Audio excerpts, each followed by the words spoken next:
The assassination attempt of former President Donald Trump on July 13th is the most significant operational failure of the Secret Service in decades, and I am keeping him and his family in my thoughts.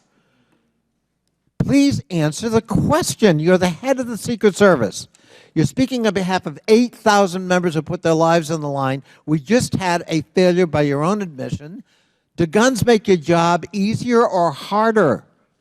I think the job of the Secret Service is difficult on every day, and we need to make sure that we are mitigating all threats, whether that be That weapons, isn't my question. personnel. That is not my question, and now I think you're evading the answer. The Secret Service knew there was a suspicious person anywhere from 8 minutes before President walked on stage to 30 to 60 minutes. We have different reports. Was President Trump or his team notified of the threat? I think there's a difference and a distinction between suspicious person and threat. Yeah. So we are going back and looking at communications to know when the information about a suspicious person was passed to Secret Service personnel. Okay, but was President Trump or his team notified?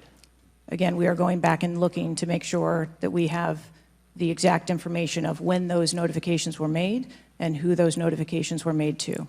Okay. I think it's troubling for a lot of us that the #1 question everyone in America is wondering is why was the roof left open? And after 9 days, we should at least maybe have a little bit of that information. And when you come to this committee hearing and you don't have anything to say about that, it's very, very troubling. Did you review the security plan for this event?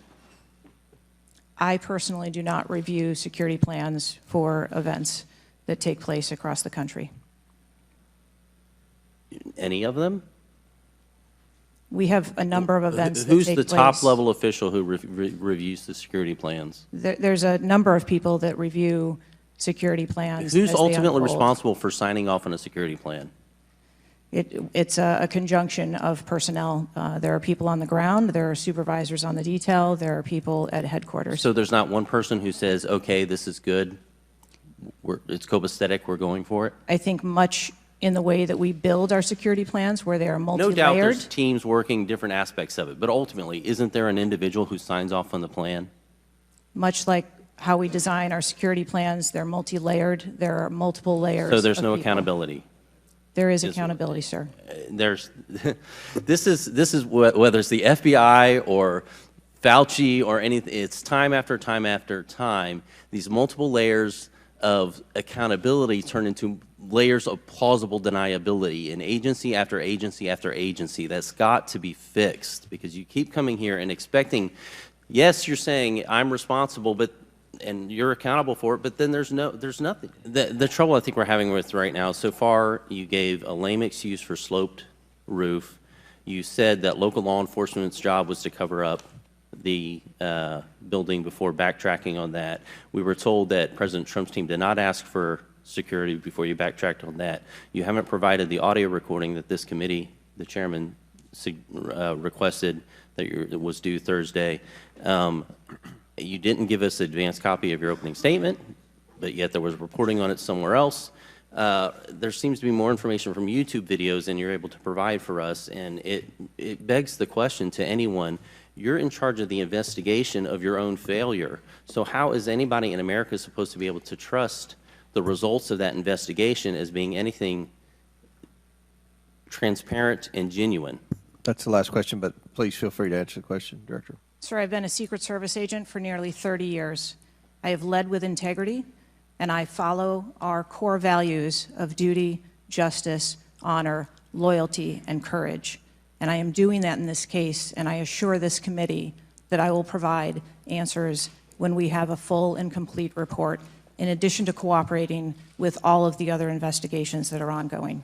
As someone who said the buck stops with me, I'm going to stay in my job, I'm going to give the answers to the American people, and I know what happened, except for you're not going to tell us. And you're not going to tell the American people. And you yourself said in an interview that foments this notion of conspiracy theories. Guess what? When you sit here and repeatedly tell people, hey, I have to wait, as frustrated everybody on this committee, guess what? It undermines your credibility and whether you're really going to get to it. So I'm going to ask you again, What did the Technical Service Division determine was going to be the event perimeter? We are still gathering reports. We are interviewing individuals. You know what it is, though. No, you're just not going to tell us, right? When I have those details, I will most certainly share those. We had to issue a subpoena to get you to show up today. That is not transparent, by the way. You stated earlier, Secret Service is not political. Is that correct? Yes.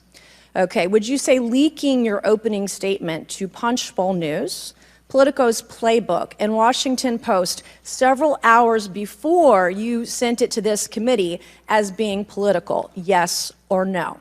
I have no idea how my statement got out. Well, that's...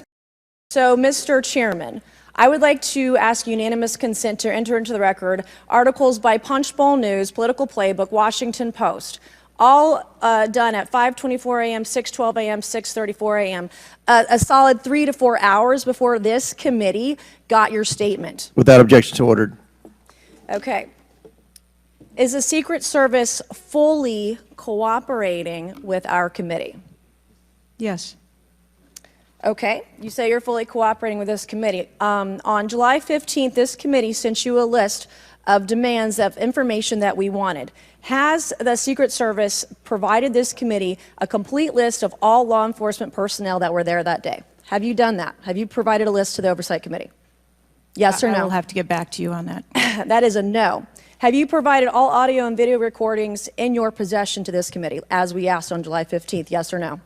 I would have to get back to you. That is a no. You're full of today. You're just being completely dishonest. Mr. Chairman, Mr. Chairman, I want to. Come on. We have to maintain decorum in this committee. Madam Director, how many press conferences have you held since the assassination attempt? We have put out press releases. How many press conferences have you held? Gone to the mic, taken questions from the public, from the media? How many? I have not held any. How many has Secretary Mayorkas held? I don't. 0. How many has the FBI held? 0. How many has the Department of Justice held? I know you know the answer. I believe there was a press conference in Butler after the incident occurred. By local law enforcement, not by you and not by the Department of Homeland Security. So this is how misinformation flies. I mean, in the darkness, in the absence of information. Now we have 9 days later before a congressional committee, we all represent almost 1 million people, and you still don't have answers. Are you aware that national news anchors are saying this was a hoax? On national television, they're saying, no, the president wasn't shot, it was flying glass. Are you aware of that? I have not heard those reports. Are you aware that, I mean, there are rumors rampant online that there were multiple shooters? Yes. Are you aware that because the shooter had overseas encrypted platforms in Belgium and New Zealand and in Germany, that a lot of people are speculating there could have been foreign involvement, logically? Are you aware of that? Yes. And have you done anything to disabuse any of these notions today? No. You haven't. Madam Director, I would fire you. Regardless of the failure, I would fire you just how you've handled it since. You should have been the first to the mics.